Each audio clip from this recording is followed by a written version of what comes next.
হরিদাস ঠাকুর যেই স্থানে বসে ভজন করতেন সেই স্থানে যে একটি গুফা ছিল, সেই গুফার ভিতরে একটি সর্প বাস করত, কিন্তু হরিদাস ঠাকুর জানতেন না।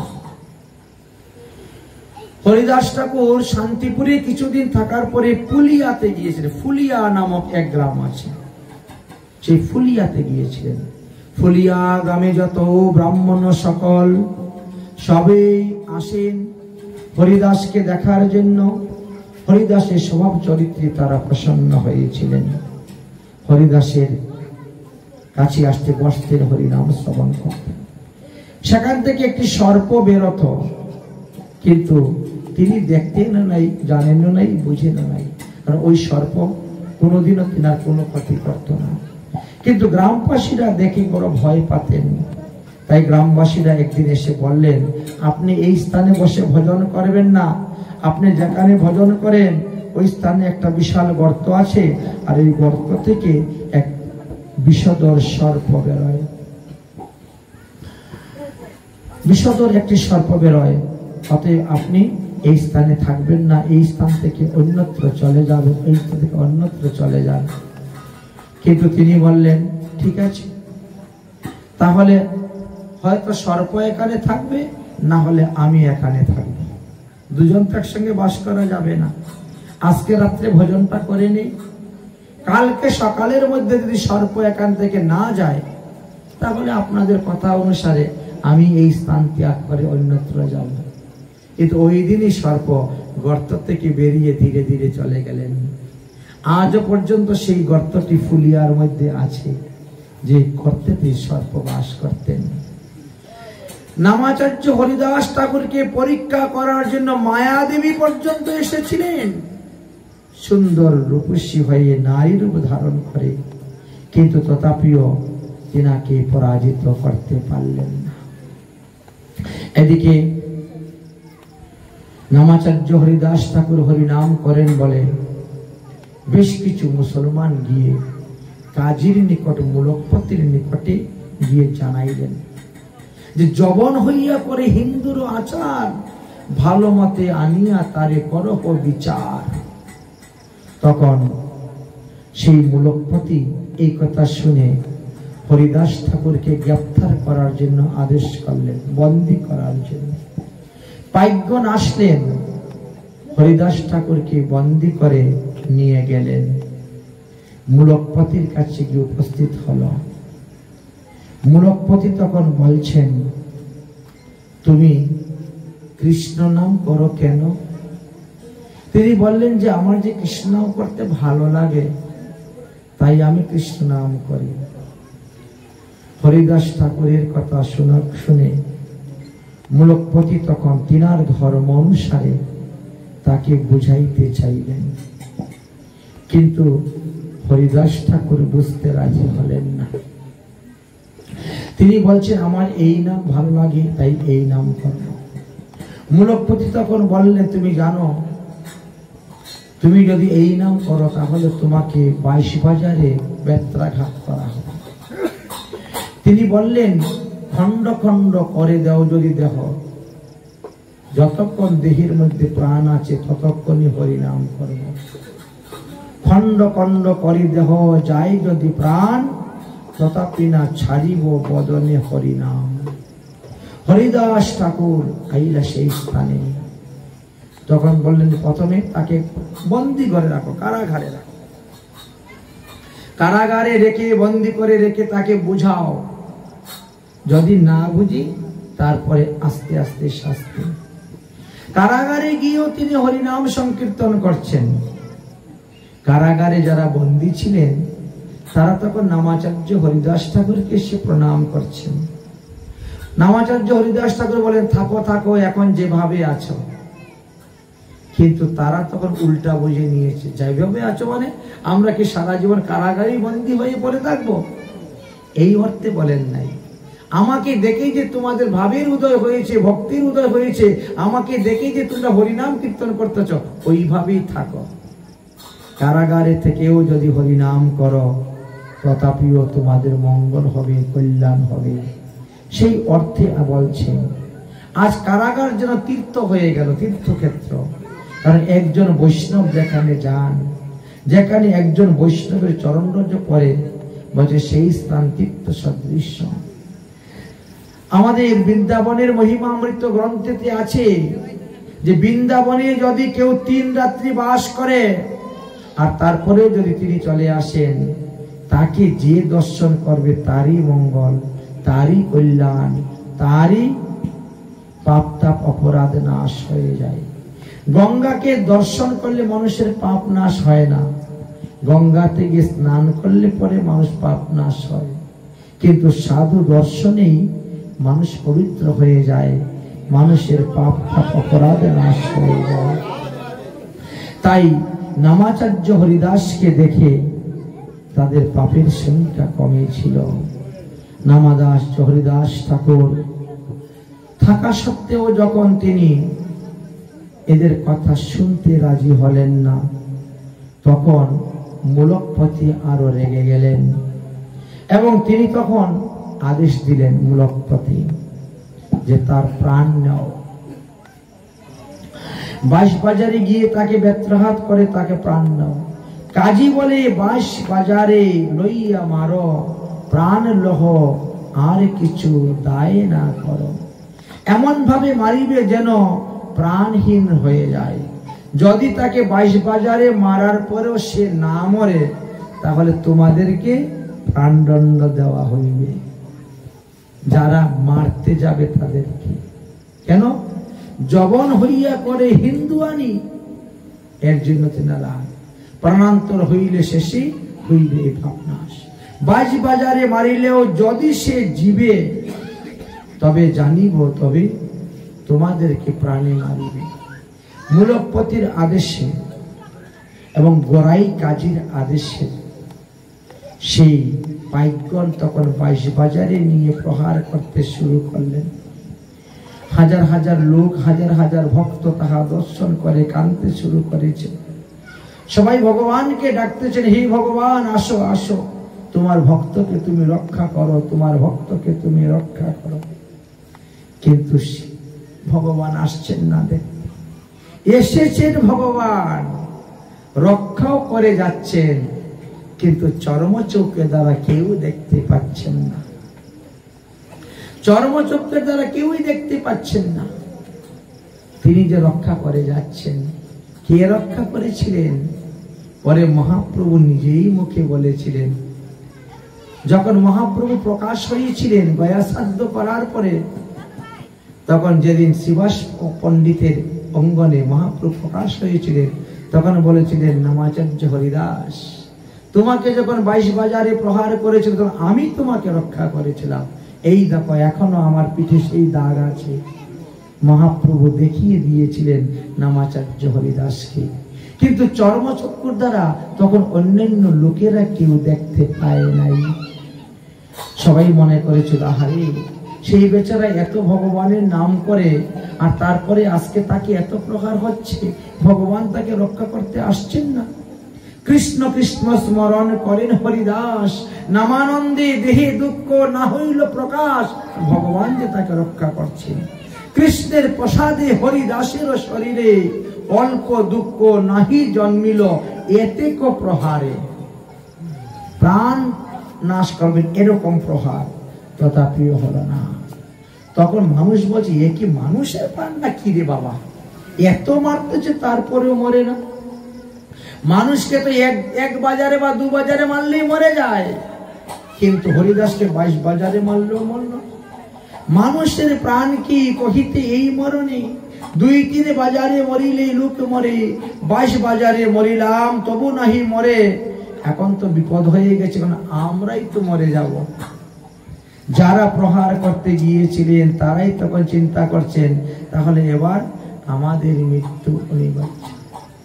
হে হে হরিদাস ঠাকুর, তুমি প্রাণ ত্যাগ করো, প্রাণ ত্যাগ করো। তুমি প্রাণ ত্যাগ না করলে মূলকপীঠ আমাদের প্রাণ নিয়ে যাবে। নামাচার্য হরিদাস ঠাকুরের তখন তাদের প্রতি দয়া হলো। আচ্ছা, আমি মরলে তোমরা প্রাণে বাঁচবে? তা ঠিক আছে ভাই, তাহলে আমি মরে যাচ্ছি। এই বলে তিনি দম বন্ধ করে পেট ফুলিয়ে পড়ে মরে গেছেন। মূলক পীঠের কাছে এসে উপস্থিত হয়েছেন কাজীর কাছে। 22 বাজারে মারার পরে সে মরে গেছে। এখন বলেন তাকে কি করা যায়? মূলকপতি তখন নামাচার্য হরিদাস ঠাকুরের মৃতদেহ দেখে তিনি বললেন, যাও, সে যখন হিন্দু আনি করে তো মাটির মধ্যে নিয়ে দাহ সমাধি করে দাও। গড়াই কাজী বলছে, না না না না না, মাটিতে দিলে ওর মঙ্গল হয়ে যাবে, অমঙ্গল হওয়া চাই। বলিল, মাটি দিলে পরলোকে হইবে ভালো, গঙ্গার জলে ফেলে দাও, দুঃখ পাইবে চিরকাল। ঠিক আছে। কাজীর আদেশে পাইকগণ হরিদাস ঠাকুরকে গঙ্গার জলে ফেলে দিলেন। দেহটা গঙ্গার জলে ভাসতে ভাসতে যাচ্ছে, ভাসতে ভাসতে যাচ্ছে। কিছুক্ষণ গঙ্গার জলে ভাসতে ভাসতে ভাসতে ভাসতে হরিদাস ঠাকুরের বাহ্য দশা ফিরিয়ে এলো, চেতনতা ফিরে এলো। তিনি তখন সাঁতার দিয়ে গঙ্গা পার হয়ে পরমানন্দে চলে আসলেন আর উচ্চস্বরে হরিনাম সংকীর্তন করতে আরম্ভ করলেন। পুনর্জীবন পেয়ে গেলেন। সংবাদটা চতুর্দিকে গিয়ে পৌঁছে গেল। মুসলমান কাজী তখন বড় চিন্তায় পড়ে গেলেন, একে আর হিংসা করা যাবে না। এত জিন্দা পীর 22 বাজারে বাড়ার পরে মরল, এখন আবার সে জীবিত হয়ে গেছে। এইভাবে অদ্ভুত অদ্ভুত হরিদাসের মহিমা। হরিনাম যখন তিনি কীর্তন করেন তখন অশ্রু, কম্প, পুলক, সেদ, হুঙ্কার, বিবর্ণ আদি সমস্ত ভাব এসে উদয় হয়ে যেত। অষ্টসাত্ত্বিক ভাব উদয় হতো। আর তখন সেই ভাব দেখে সকলে তাকে দণ্ডবত প্রণাম করতেন। সকলেই দণ্ডবত প্রণাম করতেন। আর তখন কি হয়েছিল জানেন? এক সাপুরিয়া ডোমরা, সে চিন্তা করলো, আমাকে তো কেউ প্রণাম করে না, তো আমিও যদি নেচে নেচে মাটিতে পড়ে যাই তাহলে সবাই হয়তো আমাকে প্রণাম করবে। দণ্ডবত প্রণামের আশায় তিনিও সেই অভিনয় করেছিলেন, কিন্তু কেউ তো প্রণাম করলো না, আরো তাকে বেত্রাঘাত করে তাড়িয়ে দিল। তাই 3 লক্ষ নাম দিনে করেন গ্রহণ, গুফায় হইল তার বৈকুণ্ঠ ভুবন। যেখানে বসে হরিনাম সংকীর্তন করা হয়, বলছে সেখানে বৈকুণ্ঠ সদৃশ্য, সেখানে নব বৃন্দাবন সদৃশ্য। কিন্তু কতক্ষণ সে নব বৃন্দাবন থাকে? যতক্ষণ হরিনাম সংকীর্তনে হয়। আর শেষে দেখবেন সেটা নরক হইতেও আরো নিকৃষ্ট স্থান হয়ে যায়। অধিকাংশ ক্ষেত্রেতেই এরকম দেখা যায়। অধিকাংশ ক্ষেত্রেই দেখা যায় নাম যজ্ঞের পরেও সেই স্থানে জীব হত্যা, প্রাণীহিংসা আদি কার্য হয়ে থাকে। এই জন্য বললেন এটা উচিত নয়। যেখানে দধির ভাণ্ড ভাঙ্গা হয়েছে সেই দধির গন্ধই এখনো যায় নাই, সেই হরিদ্বার গন্ধই যায় নাই, আর সেখানে মাছ মাংস আদি শুরু হয়ে গেছে। এই সমস্ত পাপীগণ সারা জীবন নাম সংকীর্তন দিলেও তারা পাপ থেকে উদ্ধার হয় না, তাদের পাপের প্রায়শ্চিত্ত হয় না, কারণ তারা নাম অপরাধী। নাম অপরাধী, নাম নিলেও তাদের মঙ্গল হয় না, তাদের কল্যাণ হয় না। হরিদাস ঠাকুর বেশ কিছুদিন সেখানে থাকলেন। তারপর সেখান থেকে হরিদাস ঠাকুর চলে আসলেন নবদ্বীপে। নবদ্বীপে এসে তিনি নন্দন আচার্যের গৃহেতে অবস্থান করলেন বেশ কিছুদিন। এদিকে মহাপ্রভু তিনি গয়া সাধ্যে গেলেন, সেখান থেকে ফিরে আসলেন, তারপরে তিনি প্রকাশ হলেন। তাই হরিদাস ঠাকুর গিয়ে সেখানে মহাপ্রভুর সঙ্গে দর্শন করলেন, মহাপ্রভুর কৃপা লাভ করলেন। তারপরে মহাপ্রভু যতদিন নবদ্বীপ লীলায় ছিলেন ততদিন তিনিও ছিলেন এবং নবদ্বীপ লীলায় সহায়তা ছিলেন। মহাপ্রভুর এই হরিনাম প্রচার, এই জগাই মাদাই উদ্ধার প্রতিটি কাজের মধ্যেই তিনি ছিলেন। এইভাবে তিনি বহুকাল অবস্থান করলেন। তারপরে নামাচার্য হরিদাস মহাপ্রভু যখন সন্ন্যাস গ্রহণ করে নীলাচলে গেলেন, তখন তিনিও স্বয়ং নীলাচলে গিয়ে উপস্থিত হলেন। নীলাচলে গিয়ে তিনি মহাপ্রভুর সঙ্গে থাকতেন। মহাপ্রভুর সঙ্গে অনতি দূরে থেকেই সমস্ত ভজন করতেন। নামাচার্য হরিদাস ঠাকুর কখনো জগন্নাথ মন্দিরের ভিতরে যান নাই, জগন্নাথ দর্শন করতেন না। মহাপ্রভু যেখানে থাকতেন সেখান থেকে অনতি দূরে তিনি থাকতেন, থেকে হরিনাম সংকীর্তন করতেন। আর মহাপ্রভু হরিদাস ঠাকুরের জন্য প্রতিদিন দুপুর বেলা প্রসাদ পাঠাইতেন, প্রত্যেক দিন প্রসাদ পাঠাইতেন। এইভাবে করতে করতে বহুদিন গত হয়ে গেছে।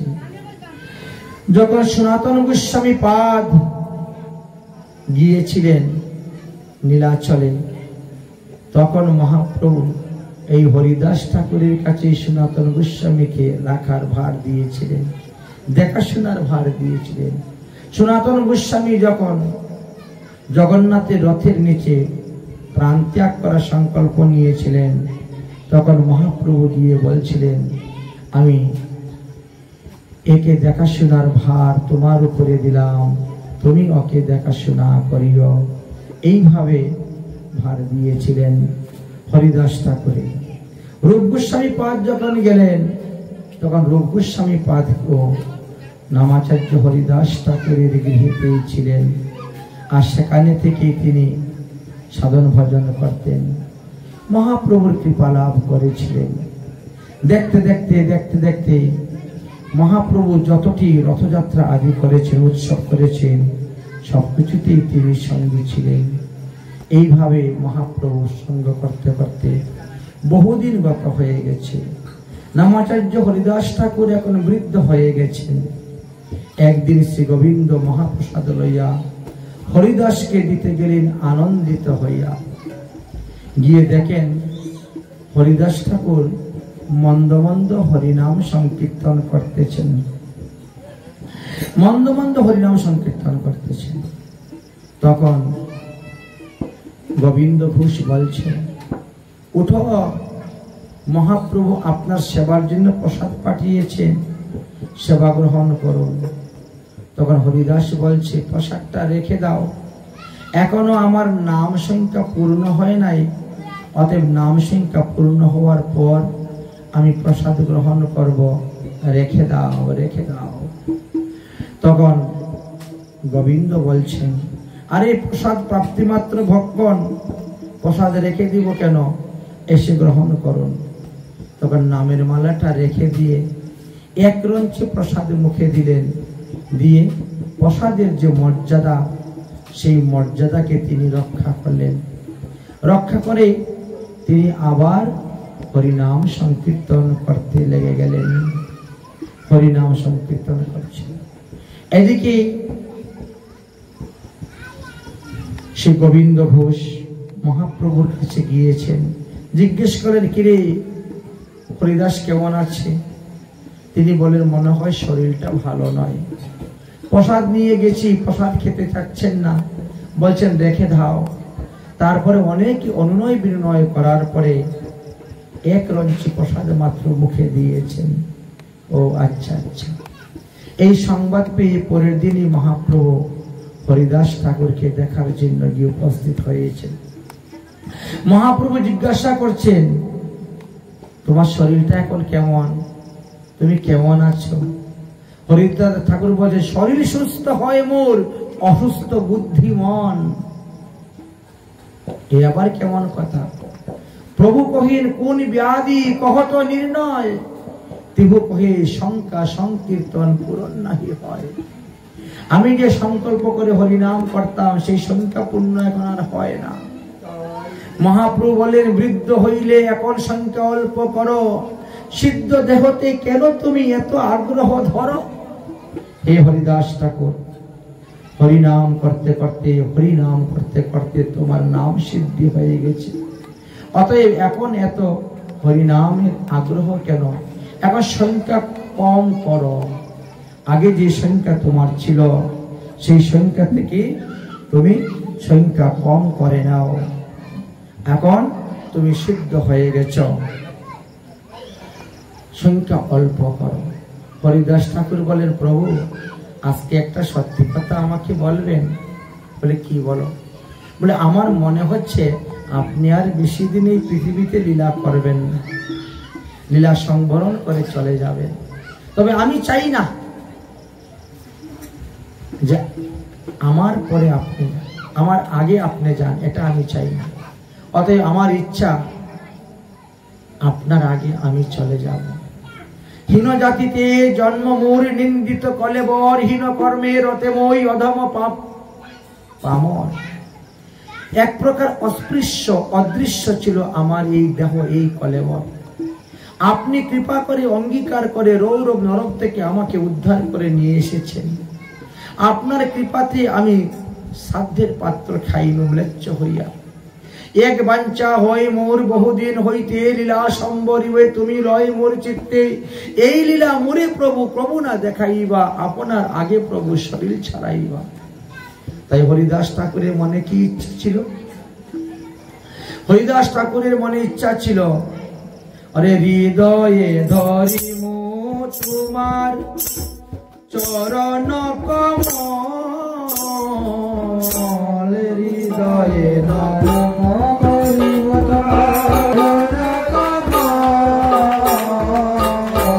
নয়নে দেখিব তোমার চাঁদ বদন,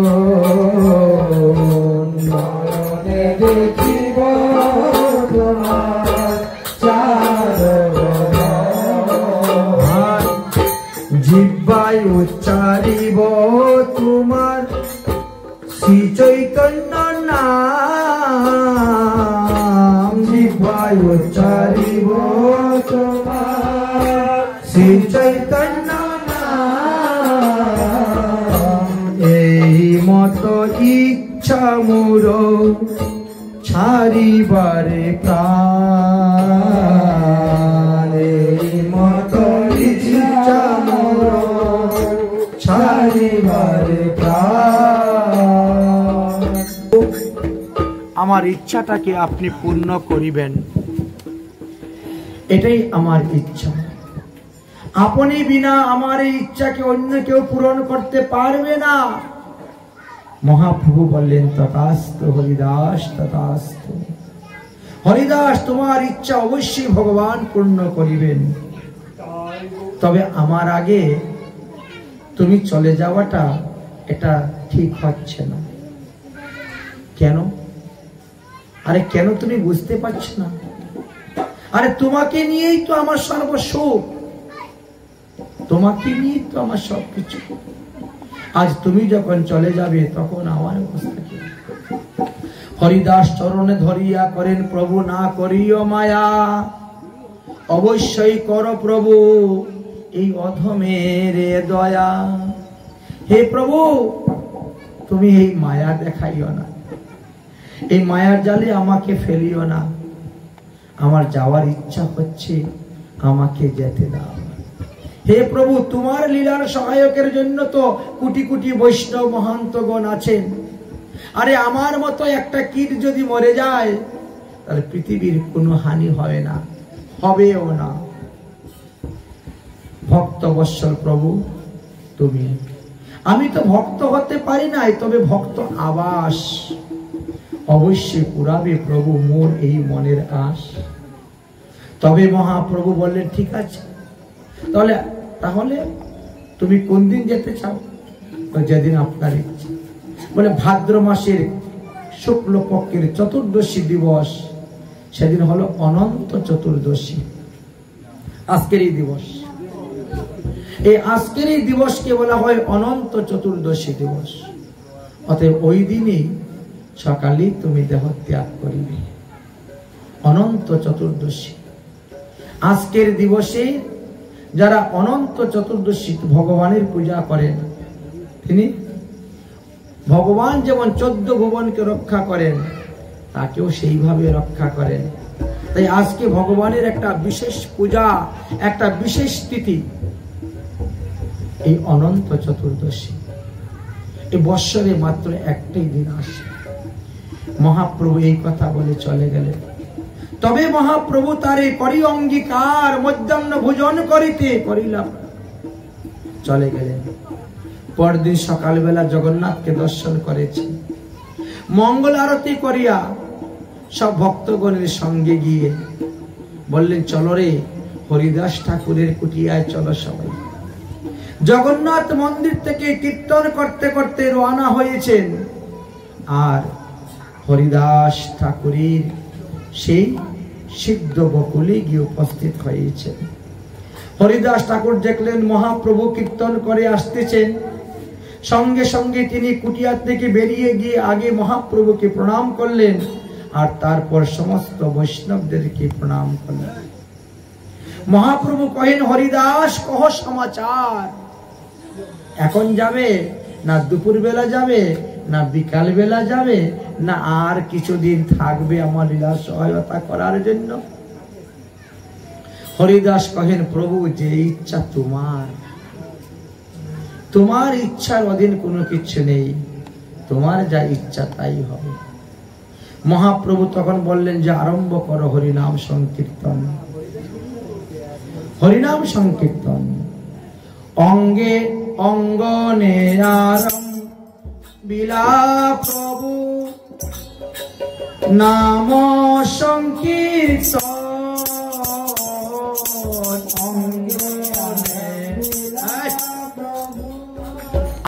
অঙ্গনে আরম্ভিলা প্রভু মহাসংকীর্তন। অঙ্গনে আরম্ভিলা প্রভু মহাসংকীর্তন। বক্রেশ্বর পণ্ডিতি তাহা করে ননর্তন। বক্রেশ্বর পণ্ডিত তাহা করে ননর্তন। স্বরূপ ভূষায় আদি যত প্রভুর স্বরূপ ভূষায় আদি যত প্রভুর হরিদাস রে দেরি করেন নাম সংকীর্তন। হরিদাস রে নাম সংকীর্তন। হরিদাস রে বেরি করে নাম সংকীর্তন। হরিদাস রে বেরি করে নাম সংকীর্তন। তখন তো রায় রামানন্দ, সার্বভৌম ভট্টাচার্য, অন্যান্য ভক্তগণ সবাই হরিদাসকে বেরছেন।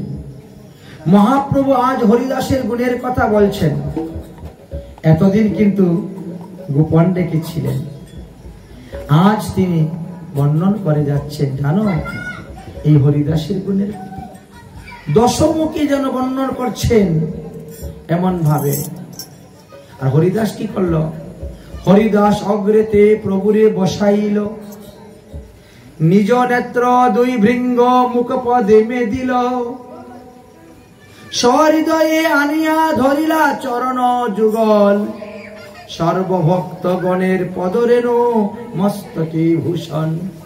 শ্রীকৃষ্ণ চৈতন্য শব্দ বলে বারবার, প্রভু মুখ মাধুরী পিয়ে নেত্র জলধার।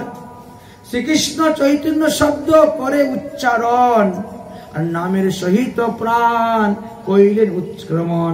বলো নামাচার্য হরিদাস ঠাকুর কি। এইভাবে হরিদাস ঠাকুর দেহত্যাগ করেছিলেন, নিত্যধামে গমন করেছিলেন, যাহা ভীষ্মের মৃত্যুকে পর্যন্ত স্মরণ করে দিচ্ছে আমাদের। ভীষ্মদেব যেভাবে ইচ্ছা মৃত্যুকে বরণ করেছিলেন, আজ সেইভাবে মহাযোগী নামাচার্য হরিদাস ঠাকুর অপ্রকট হলেন, অন্তর্ধান হলেন। তাহা থেকে ভক্তগণ সবাই হরি হরি হরিধ্বনি করিতে লাগিলা। হরে কৃষ্ণ সবে দশবে করে কোলাহল, হরে কৃষ্ণ শব্দ সবে হরে কৃষ্ণ সবে দশবে করে কোলাহল, হরে কৃষ্ণ সবে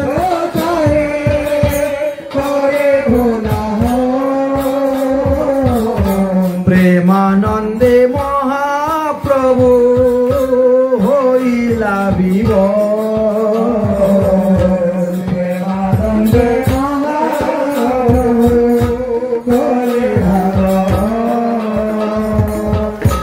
হরিদাসের তনু কুলে লইলা উঠাইয়া,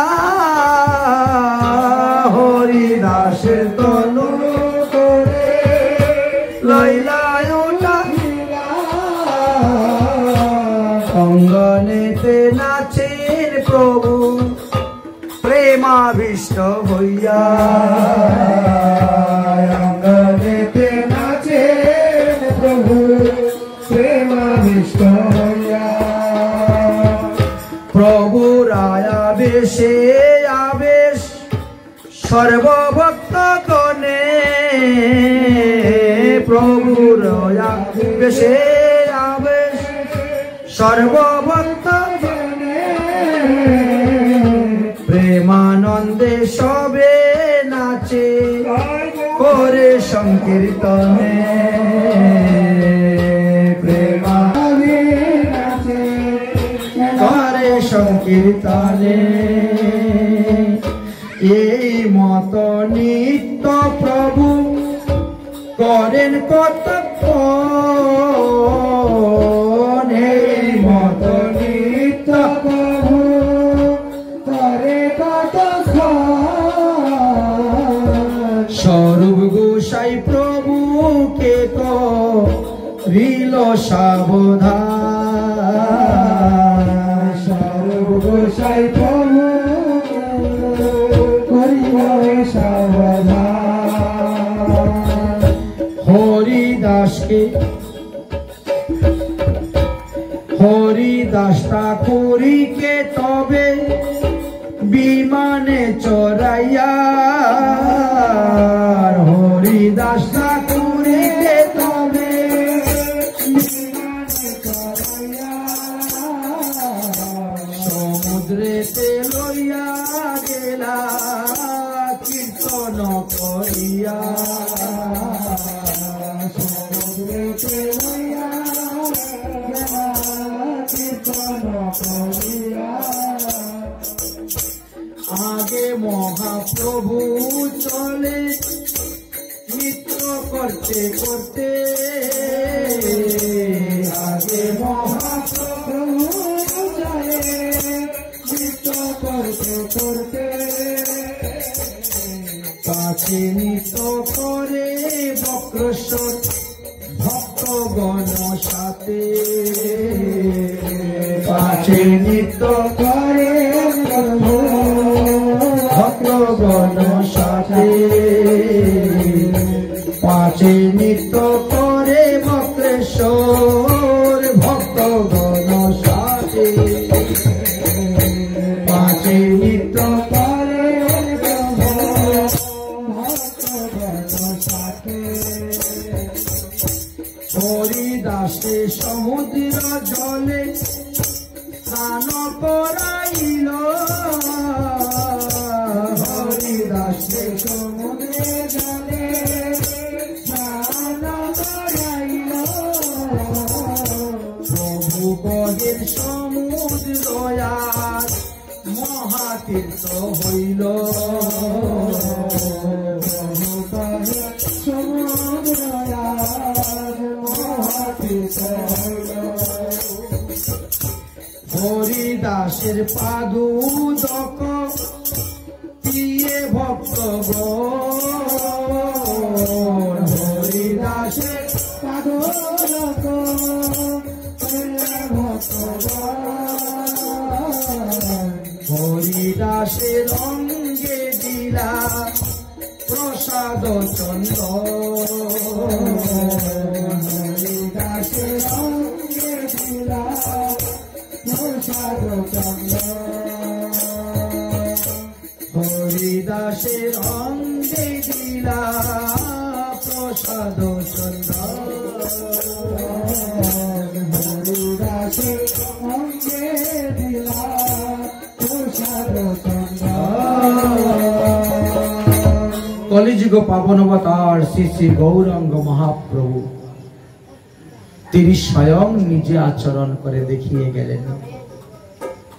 কোন ভক্ত যদি মারা যায় তো হায় হায় না করে হরি হরি করুন, কীর্তন করুন।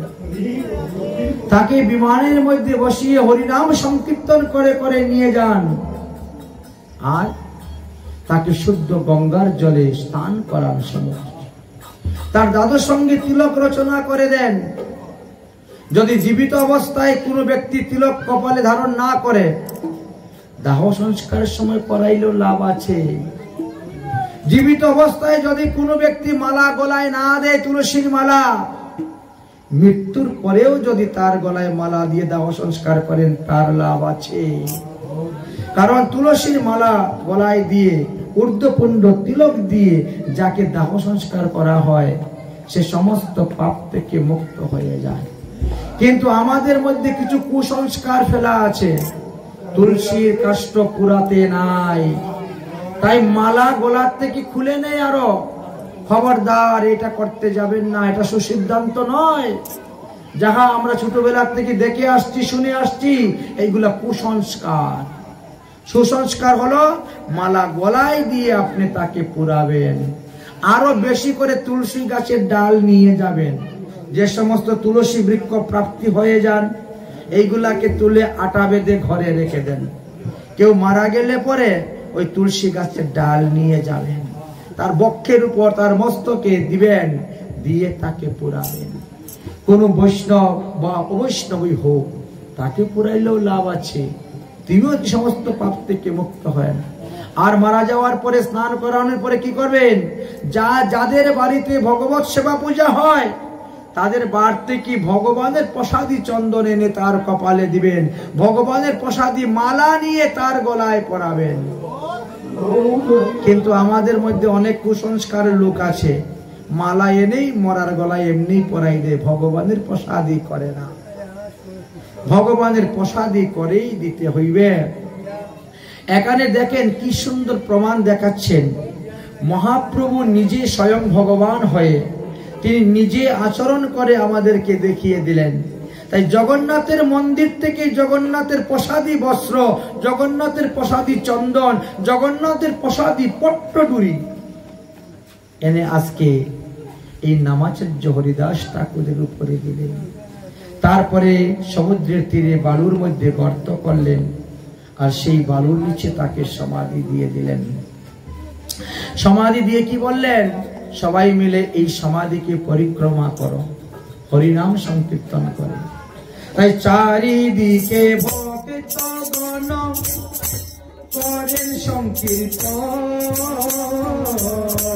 চারিদিকে ভক্তগণ করেন সংকীর্তন, আর চারিদিকে ভক্তগণ করেন সংকীর্তন, চারিদিকে ভক্তগণ করেন সংকীর্তন। বক্রেশ্বর পণ্ডিত করেন আনন্দে নর্তন, বক্রেশ্বর পণ্ডিত করেন আনন্দে নর্তন। হরি বল বলি বলে গৌর রায়, হরি বল হরি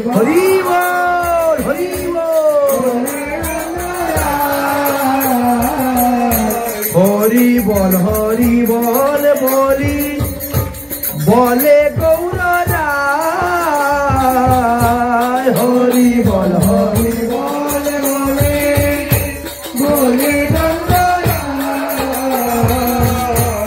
আপনি হস্তে বালু দিলেন তার গায়, আপনি সিংহাসনে বালু দিলা তার গায়। তারে বালু দিয়া উপর পিণ্ডির বান্ধন, তারে বালু দিয়া উপর পিণ্ডির বান্ধন কইল, চৌদিকে পিণ্ডার মহা আবরণ কইল, চৌদিকে আবরণ কইল। তাহা বেরি প্রভু করেন নর্তন কীর্তন, তাহা বেরি কহে নর্তন কীর্তন। হরি ধরি কোলা ভুলে ভরিল ভুবন, হরি ধরি কোলা ভুলে ভরিল ভুবন। আর হরি ধ্বনি কোলা ভুলে ভরিল ভুবন, হরি বল বলে কোলাহল ভরিল ভুবন। তবে প্রভু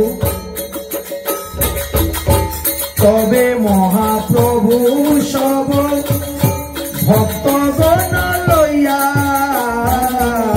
তবে মহাপ্রভু সব ভক্তগণ লইয়া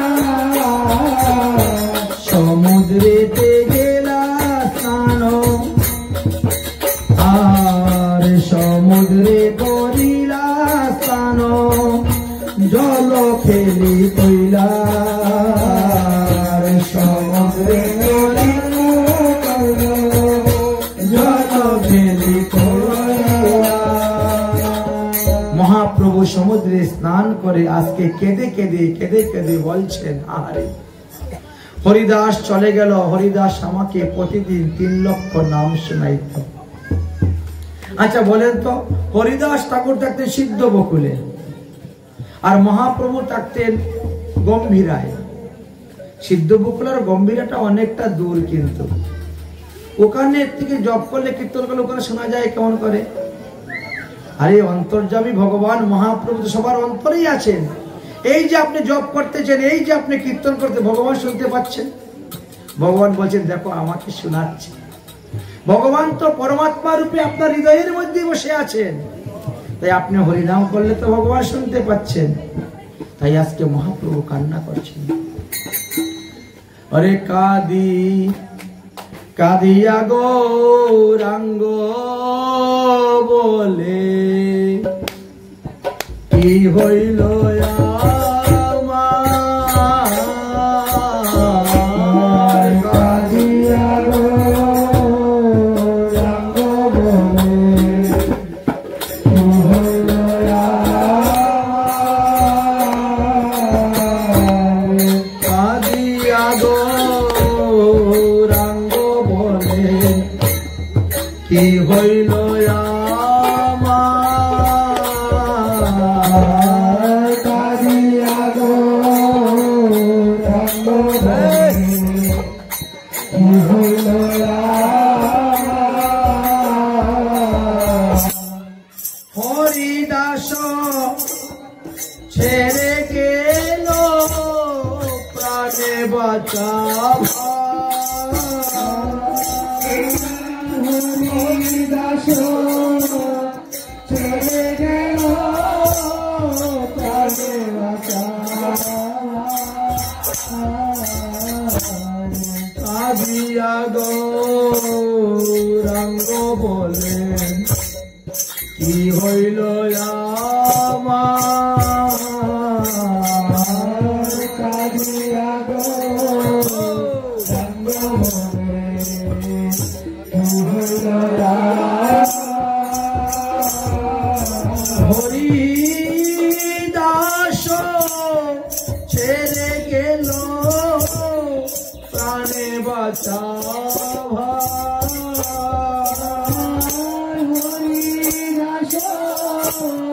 ছেড়ে গেল প্রাণে বাঁচা হরিদাসের গুণের কথা কখনো না যায়। হরিদাসের গুণের কথা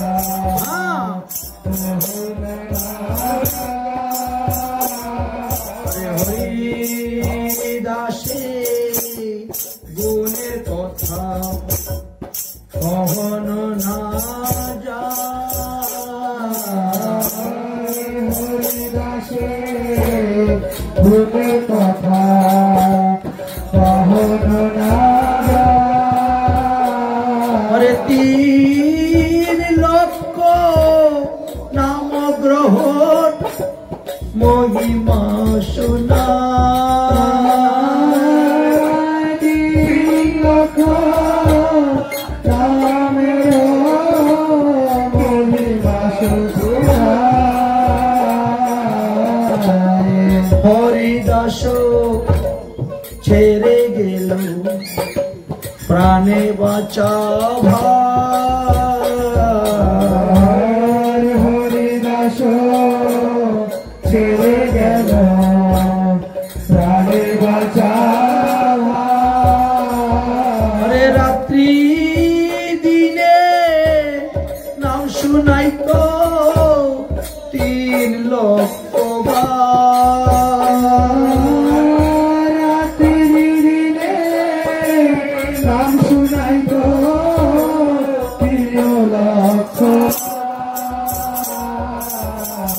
সকল গুণের খনি সর্বশক্তি পূর্ণ। সকল গুণের খনি সর্বশক্তি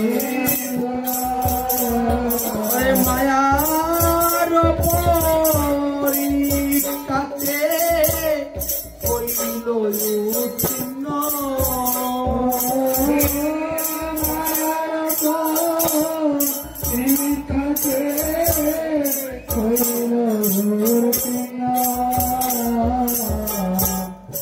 এমন দয়ার সাগর কোথা নাহিয়া।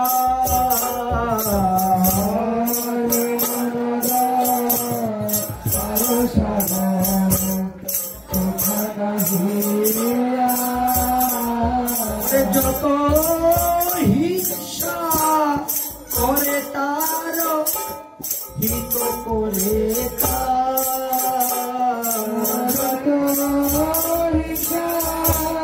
করে তত হিত করে বৃক্ষ হইতেও সহিষ্ণুতা হরিদাসের বৃক্ষ হইতে সহিষ্ণুতা হরিদাসের বাজারে মারে তবু ক্রোধ নাহিবা।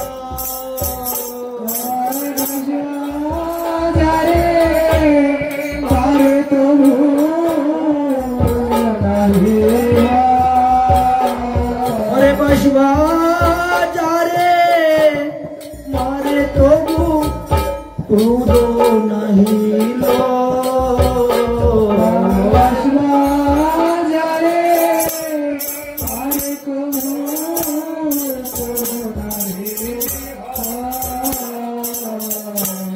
হেন রত্ন হারাইয়া মহিশূন্য হইল।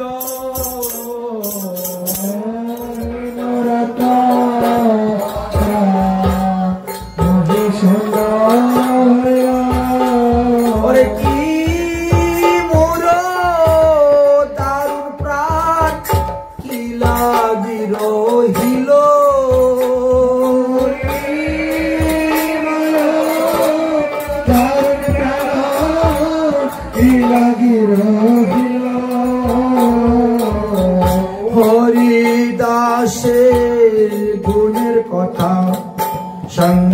হরি সম্বরিয়া হরিদাসে গুণের কথা সংহরি সম্বরিয়া রে গোরা গরি জান প্রভু কাদিয়া কাদিয়া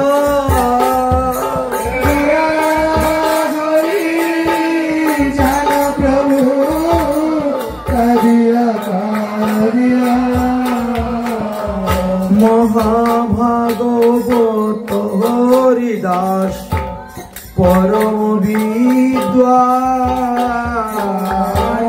মহাভাগবত হরিদাস পরম বিদ্বান বলে এসো ভাগ্য লাগি আগে করিল প্রয়াস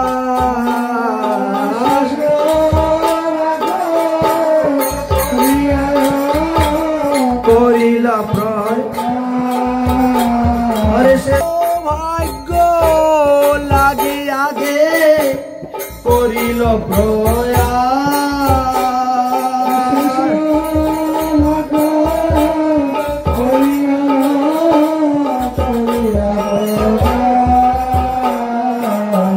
ভব সিন্ধু তরিবারে আছে যার চিত্ত সিন্ধু তরিবারে আছে যার চিত্ত ওরে শ্রদ্ধা করি শুনো সবে বৈষ্ণব চরিত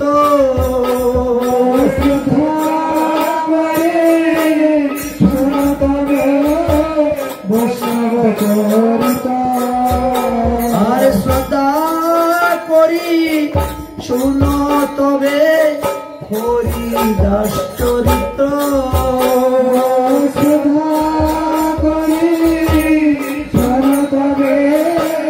হরিদাস আর কাদিয়া গৌরাঙ্গ বলেন কি হইল আমার কাদিয়া গৌরাঙ্গ বলেন কি হইল হরিদাস চলে গেল প্রাণে বচা হরিদাস চলে গেল প্রাণে বাঁচা এইভাবে মহাপ্রভু দুঃখ প্রকাশ করছে আর কেঁদে কেঁদে হরিদাসের গুণের কথা বর্ণন করছে। মহাপ্রভু সমুদ্রে স্নান করে আসলেন, হরিদাসের সমাধি পরিক্রমা করলেন, জগন্নাথ মন্দিরে আসলেন, সিংহদ্বারে প্রসাদ বিক্রেতার কাছে হাত পাতলেন। আমার এক পরম বৈষ্ণব নিত্যধাম গমন করেছে, আমি তার উৎসব করব, তোমরা আমাকে প্রসাদ দাও। প্রসাদ সিংহদ্বারে আসি প্রভু প্রসাদীর ঠাই, আচল পাতিয়া প্রসাদ মাগিলা তো তাই ভিক্ষা। আচল পাতিয়ে ভিক্ষা মাগলেন কেন? হরিদাস ঠাকুরের মহোৎসবের তরে প্রসাদ মাগিলেন ভিক্ষা, দেহ তো আমারে। তখন প্রসাদীগণ, প্রসাদ বিক্রেতাগণ, তারা তখন নানা প্রকার দ্রব্য এনে মহাপ্রভুকে দিতে শুরু করলেন। প্রচুর পরিমাণে মহাপ্রসাদ একত্রিত হইল। তখন স্বরূপ দামোদর অন্যান্যগণ সকলেই সেই প্রসাদ বহন করে নিয়ে যেতে লাগলেন। 4 জন বৈষ্ণবের উপরে ভার দেওয়া হলো এই প্রসাদ নিয়ে যাওয়ার জন্য। এই মতো নানা প্রসাদ, অন্ন ব্যঞ্জন, পরমান্ন, পিঠা ছানা আদি সমস্ত প্রসাদ বন্ধন করে নিয়ে যেতেন। লইয়া আইলা 4 জনে মস্তকে চড়াইয়া। সেই 4 জন কে ছিলেন তাদের নাম এখানে উল্লেখ করেছে। এদিকে বাণীনাথ পট্টনায়ক প্রসাদ আনিলা, কাশী মিশ্র অনেক প্রসাদ পাঠাইলা। দেখেন ত্যাগী আর গৃহস্থের মধ্যে কত পার্থক্য। একজন ত্যাগী বৈষ্ণব যখন প্রাণ ত্যাগ করে তখন তার দাহ সংস্কার করে আসার পরে তার কাদা উৎসব হয়ে যায়। দাহ সংস্কার করতে যারা গিয়েছেন তারা সবাই বসে প্রসাদ গ্রহণ করেন। এটা মহাপ্রভু এই প্রথা প্রচলন করেছেন আজ হইতে 500 বছর আগে থেকে। আর কোন গৃহস্থ বৈষ্ণব যদি মারা যায় তাহলে তার সর্বনিম্ন 10 দিন অসুষ পালন করতে হবে, তারপরে তার শ্রাদ্ধ শান্তি হবে। তারপরেও আবার বিধান দেওয়া আছে 45 দিবসে গিয়ে বৈষ্ণব সেবা হলে অতি উত্তম। তাই কেউ মারা গেলে পরে তার বৈষ্ণব সেবা 45 দিন পর করলে সেখানে গিয়ে প্রসাদ খেলে কোনো দোষ হয় না, নতুবা কিছু দোষের আকারও থাকে, কারণ থাকে। সর্ব বৈষ্ণবেতে প্রভু বসাইলা সারি সারি। এখন হরিদাসের কাদা উৎসব বলা হয় এটাকে, সেই কাদা উৎসব করা হবে। সর্ব বৈষ্ণবেরই প্রভু বসাইলা সারি সারি, আপনি পরিবেশন করলেন লইয়া জন চারি। 4 জন লোককে নিয়ে পরিবেশন করতে শুরু করছেন। কিন্তু মহাপ্রভুর হাতে তো অল্প আসে না, মহাপ্রভুর শ্রীহস্তে অল্প নাহি আসে। এক এক জনার পাতে 5 জনার অন্ন পরিবেশে। আরে এইভাবে যদি প্রসাদ পরিবেশন করা যায় লোকে খেতেও পারবে না, ফেলবে, নষ্ট হবে, আর শেষে যারা আসবে তারা পাবে না। পরিবেশন করতে হিসাব করে করতে হয়। অনেক সময় দেখবেন বেশি বেশি দিয়ে দিচ্ছেন পরিবেশন, লোকে খাচ্ছে না, ফেলে দিচ্ছে। আবার অনেক লোক বাকি রয়ে গেছে, তারা প্রসাদ পাচ্ছেও না। তখন বসো, রান্না হোক, তারপরে প্রসাদ পেয়ে যাবেন। তো স্বরূপ গোস্বামী মহাপ্রভুকে বলছেন, আপনি সারাদিন পরিশ্রান্ত ক্লান্ত, আপনি বসে দর্শন করুন, আমরা পরিবেশন করছি। নিষেধ তো করা যায় না মহাপ্রভুকে, না না আপনি পরিবেশন করবেন না, এতগুলো অন্ন দেন কেন, এর বলা যায় না। কিন্তু কথার কায়দা আছে, আপনি বসে দর্শন করুন, আপনি অনেক পরিশ্রান্ত ক্লান্ত, আমরা পরিবেশন করছি বলে মহাপ্রভুকে বসিয়ে দিলেন। আর তারা 4 জন পরিবেশন করলেন। কোন 4 জন? স্বরূপ, জগদানন্দ, কাশীশ্বর, শঙ্কর্ষণ। এই 4 জন পরিবেশন করেন নিরন্তর। কিন্তু মহাপ্রভু না খেলে কেউ সেবা গ্রহণ করবেন না।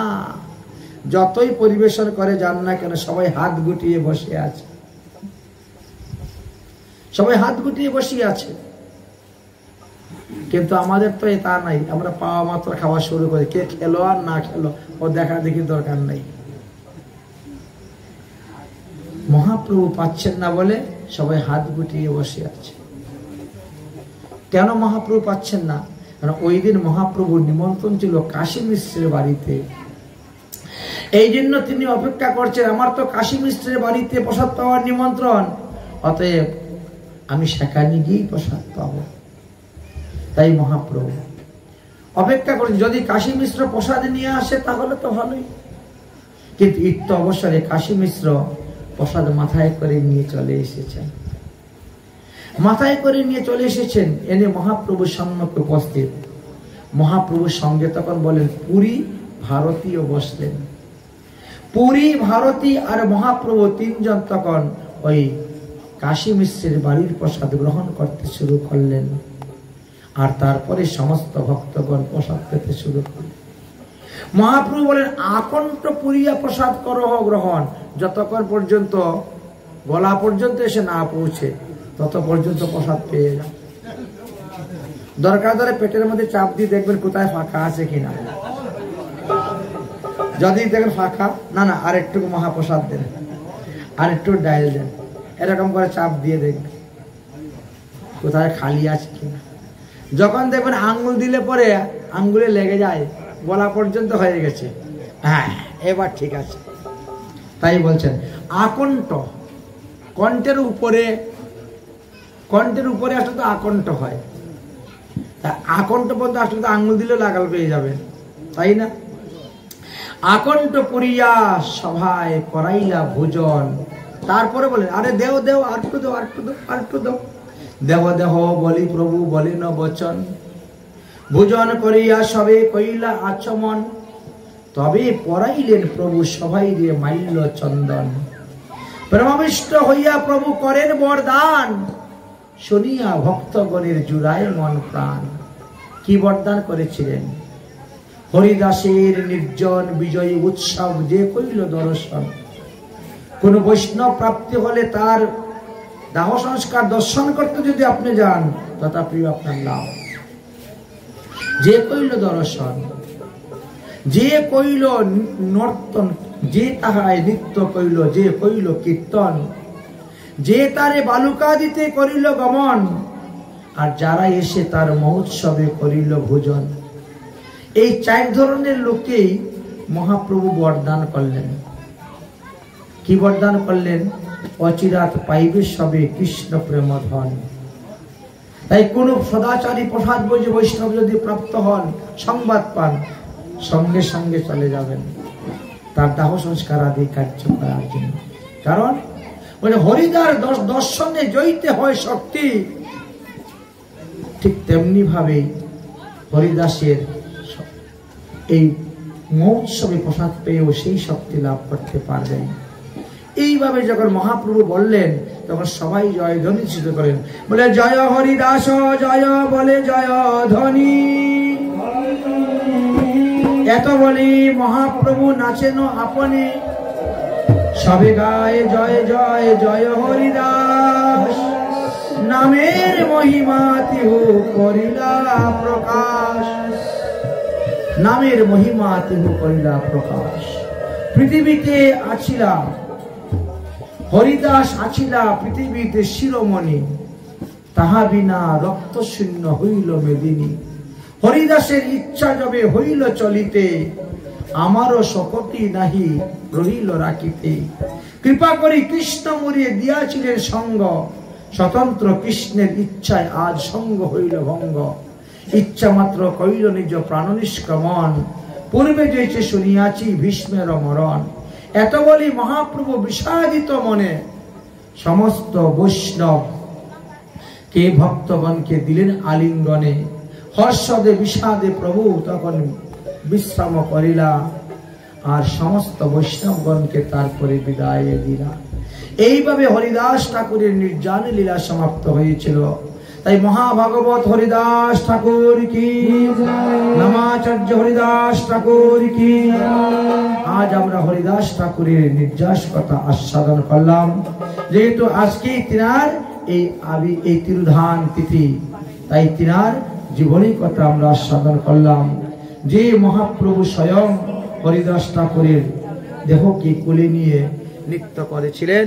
আসুন আমরাও এখন শেষকালে একটু নৃত্য করব, নৃত্য করে এখানে বিশ্রাম দিব।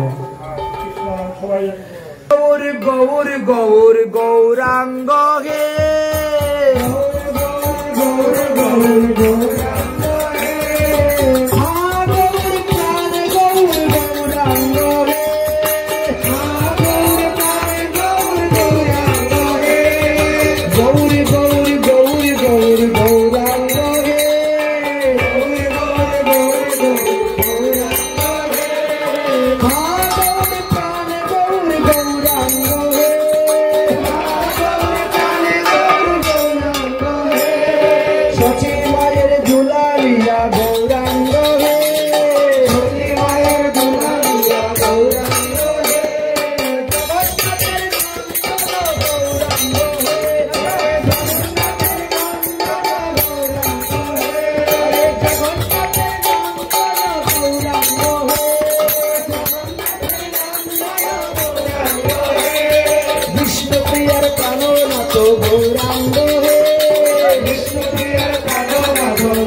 তোমাদের সকলের প্রেমের ঠাকুর গৌরা নদী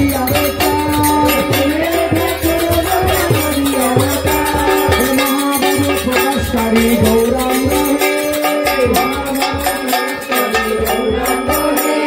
নরসিংহ রূপে গৌরা গৌরাঙ্গ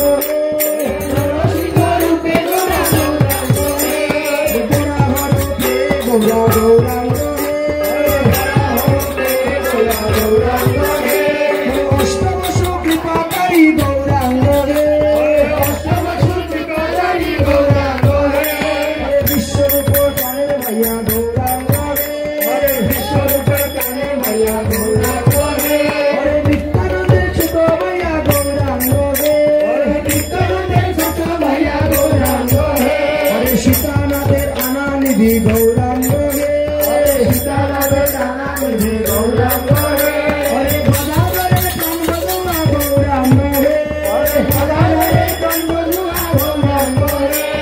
শিবাসের সভ্যনিধি গৌরাঙ্গ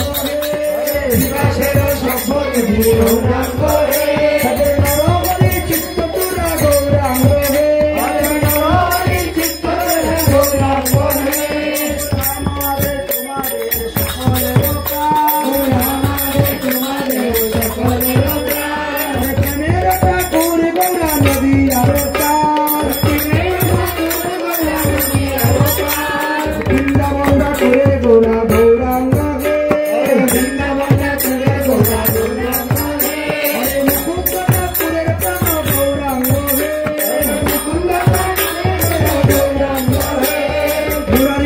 রামচন্দ্র গৌরাঙ্গ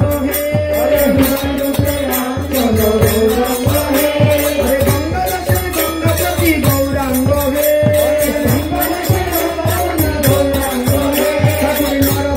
চিত্তপুরা গৌরাঙ্গ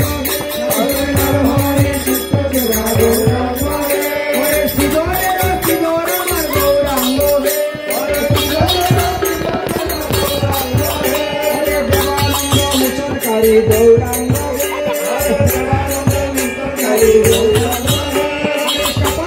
সত্যকারী গৌরাঙ্গ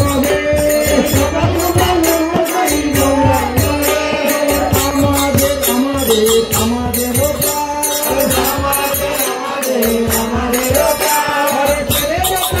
গৌরা নদী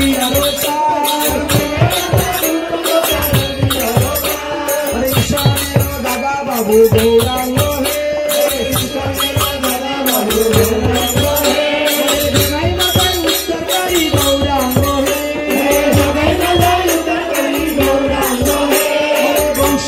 পূজ্য পিতা গৌরাঙ্গ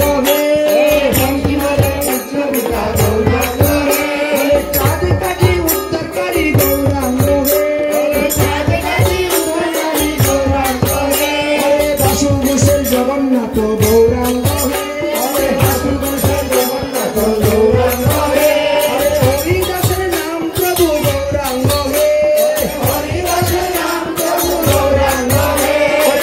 কৃষ্ণ কৃপাকারী গৌরাঙ্গ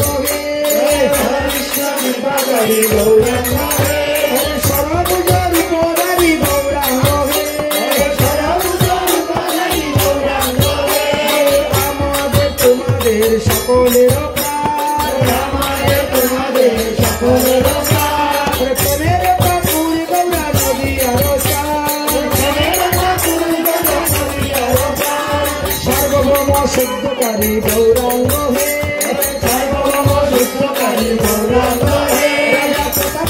কৃপাকারী গৌরাঙ্গ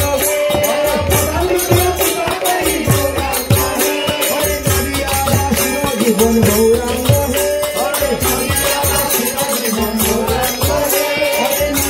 নয়নমণি গৌরাঙ্গ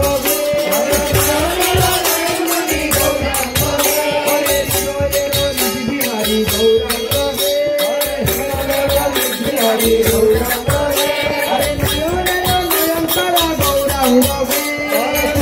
নয়নতারা গৌরাঙ্গ আমার নয়নের দৃষ্টি গৌরা গৌরাঙ্গ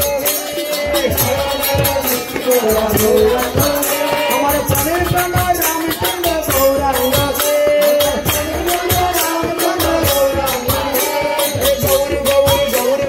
গৌরাঙ্গ হে গৌর গৌর গৌর গৌর গৌরাঙ্গ হে হা গৌর প্রাণ গৌর গৌরাঙ্গ হে হা গৌর প্রাণ গৌর গৌরাঙ্গ হে আমাদের তোমাদের সকলের প্রাণ আমাদের তোমাদের সকলের প্রাণ প্রাণের ঠাকুর গৌরা নদী আরো চার প্রাণের ঠাকুর গৌরা নদী আরো চার আমি গৌর বিনা আর জানি না গৌরাঙ্গ হে আমি গৌর বিনা আর জানি না গৌরাঙ্গ হে আমি গৌর বিনা আর চিনি না গৌরাঙ্গ হে আমি গৌর বিনা আর চিনি না গৌরাঙ্গ হে আমি গৌর বিনা আর শুনি না গৌরাঙ্গ হে আমি গৌর বিনা আর শুনি না গৌরাঙ্গ হে আমি গৌর বিনা আর দেখি না গৌরাঙ্গ হে আমি গৌর বিনা আর দেখি না গৌরাঙ্গ হে আমি গৌর বিনা আর বলবো না গৌরাঙ্গ হে আমি গৌর বিনা আর দেখি না গৌরাঙ্গ হে গৌরপতি গৌরপতি গৌরাঙ্গ হে গৌরপতি গৌরপতি গৌরাঙ্গ হে গৌর গৌর গৌর গৌর গৌরাঙ্গ হে গৌর গৌর গৌর গৌর গৌরাঙ্গ হে হা গৌর প্রাণ গৌর গৌরাঙ্গ হে হা গৌর প্রাণ গৌর গৌরাঙ্গ হে গৌর গৌর গৌর গৌর গৌরাঙ্গ হে গৌর গৌর গৌর গৌর গৌরাঙ্গ হে হা গৌর প্রাণ গৌর গৌরাঙ্গ হে হা গৌর প্রাণ গৌর গৌরাঙ্গ হে শয়নে সকলে গৌরা গৌরাঙ্গ হে শয়নে সকলে গৌরা গৌরাঙ্গ হে আমার মিশে দেশে হিয়ায় জাগায় গৌরাঙ্গ হে হিয়ায় জাগায় গৌরাঙ্গ হে আমার জীবনে মরণে গৌরা গৌরাঙ্গ হে আমার জীবনে মরণে গৌরা গৌরাঙ্গ হে আমার ভক্তি ভক্তি গৌরা গৌরাঙ্গ হে ভক্তি গৌরা গৌরাঙ্গ হে অবতারে শিরোমণি গৌরাঙ্গ হে অবতারে শিরোমণি গৌরাঙ্গ হে ওরে পদের প্রেমামৃত গৌরা গৌরাঙ্গ হে পদের প্রেমামৃত গৌরা গৌরাঙ্গ হে আনন্দে প্রেম দাতা গৌরাঙ্গ হে আনন্দে প্রেম দাতা গৌরাঙ্গ হে নাম দাতা প্রেম দাতা গৌরাঙ্গ হে নাম দাতা প্রেম দাতা গৌরাঙ্গ হে আমাদের তোমাদের সকলের প্রাণ আমাদের তোমাদের সকলের প্রাণ প্রেমের ঠাকুর গৌরা নদী আরো চার প্রেমের ঠাকুর গৌরা নদী আরো চার হরিনামের সর্ব গৌরা গৌরাঙ্গ হে হরিনামের সর্ব গৌরা গৌরাঙ্গ হে হরিনাম সংকীর্তন গৌরা গৌরাঙ্গ হে হরিনাম সংকীর্তন গৌরা গৌরাঙ্গ হে সংকীর্তনের পিতা গৌরা গৌরাঙ্গ হে সংকীর্তনের পিতা গৌরা গৌরাঙ্গ হে সংকীর্তনের বত গৌরা গৌরাঙ্গ হে সংকীর্তনের গৌরা গৌরাঙ্গ হে গোকুলের প্রেমে দাতা গৌরাঙ্গ হে গোকুলের প্রেমে দাতা গৌরাঙ্গ হে ব্রজের গানে নিজের বিনাই গৌরাঙ্গ হে ব্রজের গানে নিজের বিনাই গৌরাঙ্গ হে হরে নাই কানু রে আত্মা গৌরাঙ্গ হে হরে কানু রে আত্মা গৌরাঙ্গ হে হরে কৃষ্ণ পুরতি গৌরা গৌরাঙ্গ হে হরে কৃষ্ণ পুরতি গৌরা গৌরাঙ্গ হে আমাদের তোমাদের সকলের প্রাণ আমাদের তোমাদের সকলের প্রাণ প্রেমের ঠাকুর গৌরা নদী আরো চার প্রেমের ঠাকুর গৌরা নদী আরো চার মহাভাব স্বরূপ গৌরা গৌরাঙ্গ হে মহাভাব স্বরূপ গৌরা গৌরাঙ্গ হে রাধার ভাবে চেনা গৌর গৌরাঙ্গ হে রাধার ভাবে চেনা গৌরাঙ্গ হে প্রেমের নিধি গৌরা গৌরাঙ্গ হে প্রেমের গৌরা গৌরাঙ্গ হে রাধার প্রেম সুরকারী গৌরাঙ্গ হে রাধার প্রেম সুরকারী গৌরাঙ্গ হে কেঁদে কেঁদে সুর করে গৌরাঙ্গ হে কেঁদে কেঁদে সুর করে গৌরাঙ্গ হে হরি হরি বলে গৌরা গৌরাঙ্গ হে হরি হরি বলে গৌরাঙ্গ হে অগম কারণ কবিতাহন গৌরাঙ্গ হে হরে পতিতম হরণকারী গৌরাঙ্গ হে গৌরাঙ্গ হে আমাদের তোমাদের সকলের প্রাণ আমাদের সমাজের সকলের প্রাণ প্রেমের ঠাকুর গৌরা নদী আরো প্রাণ প্রেমের ঠাকুর গৌরা নদী আরো প্রাণ কন্যাবতীর্ণ গৌরা গৌরাঙ্গ হে কন্যাবতার গৌরা গৌরাঙ্গ হে রাধার প্রেমে মাতুহারা গৌরাঙ্গ হে রাধার প্রেমে মাতুহারা গৌরাঙ্গ হে অভিনন্দী তাই প্রভু গৌরাঙ্গ হে অভিনন্দী তাই প্রভু গৌরাঙ্গ হে প্রেম দাতা পরম দয়াল গৌরাঙ্গ হে প্রেম দাতা পরম দয়াল গৌরাঙ্গ হে কলিযুগের হিতকারী গৌরাঙ্গ হে কলিযুগের হিতকারী গৌরাঙ্গ হে সর্বগুণের গুণনিধি গৌরাঙ্গ হে সর্বগুণের গুণনিধি গৌরাঙ্গ হে সর্বজন পূজ্য গৌরা গৌরাঙ্গ হে সর্বজন পূজ্য গৌরা গৌরাঙ্গ হে অবতারে সার গৌরা গৌরাঙ্গ হে অবতারে সার গৌরা গৌরাঙ্গ হে আমার সাধন ভজনের মূল গৌরাঙ্গ হে আমার সাধন ভজনের গৌরা গৌরাঙ্গ হে সর্বদেব সার গৌরা গৌরাঙ্গ হে সর্বদেব সার গৌরা গৌরাঙ্গ হে আমাদের তোমাদের সকলের প্রাণ আমাদের তোমাদের সকলের প্রাণ প্রেমের ঠাকুর গৌরা নদী আরো প্রাণ প্রেমের ঠাকুর গৌরা নদী আরো প্রাণ বিশ্বম্বর নাম ধরে গৌরাঙ্গ হে বিশ্বম্বর নাম ধরে গৌরাঙ্গ হে পঞ্চতত্ত্বের শিরোমণি গৌরাঙ্গ হে পঞ্চতত্ত্বের শিরোমণি গৌরাঙ্গ হে রসের তরঙ্গ গৌরা গৌরাঙ্গ হে রসের তরঙ্গ গৌরা গৌরাঙ্গ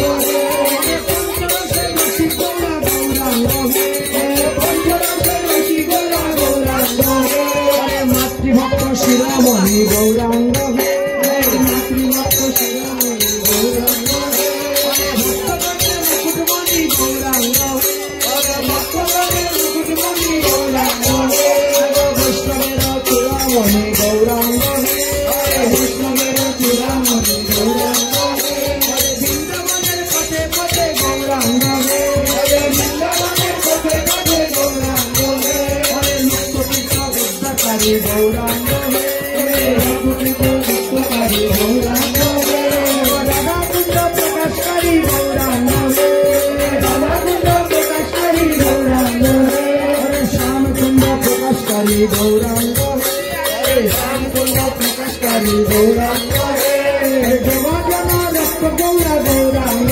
হে গৌরাঙ্গ হে দেবজনের বান্ধব গৌরা গৌরাঙ্গ হে দেবজনের বান্ধব গৌরা গৌরাঙ্গ হে দেবজনের পালক গৌরা গৌরাঙ্গ হে দেবজনের পালক গৌরা গৌরাঙ্গ হে আমাদের তোমাদের সকলের প্রাণ আমাদের তোমাদের সকলের প্রাণ প্রেমের ঠাকুর গৌরা নদী আরো প্রাণ প্রেমের ঠাকুর গৌরা নদী আরো প্রাণ আমার সাধন ভজন গৌরা গৌরাঙ্গ হে আমার সাধন ভজন গৌরা গৌরাঙ্গ হে সাধনের ধন গৌরা গৌরাঙ্গ হে সাধনের ধন গৌরা গৌরাঙ্গ হে শিল্পের জীবন ধন গৌরাঙ্গ হে শিল্পের জীবন ধন গৌরাঙ্গ হে সনাতনের প্রাণ ধন গৌরাঙ্গ হে সনাতনের প্রাণ ধন গৌরাঙ্গ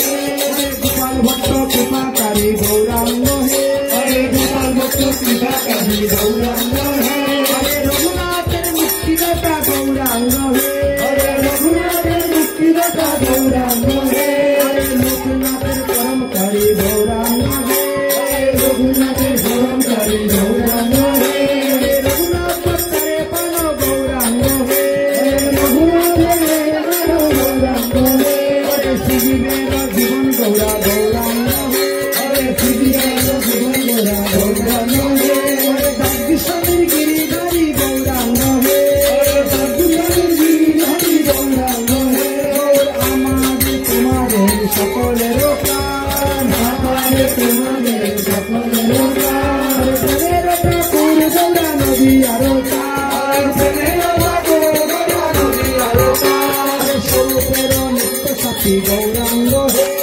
স্বরূপের নিত্য সাথী গৌরাঙ্গ হে রামানন্দ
अद्वैत प्रभु की, राधा पंडित की, प्रकाश पंडित की, अवधि धाम की, शोधनी की, सची माता की, प्रिया देवी की, विष्णु प्रिया देवी की, कौशक महात्मा की, आदर्श गोपाल की, चाय चक्रवर्ती की, अष्टक विराज की, हरिदास ठाकुर निर्जान तिथि की, आनंद की, अनंत चतुर्दशी तिथि की, आनंद की।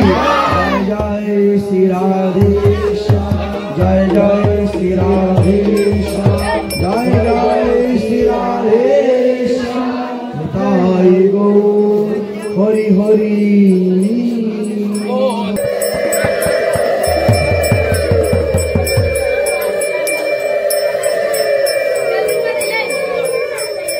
जय जय राधे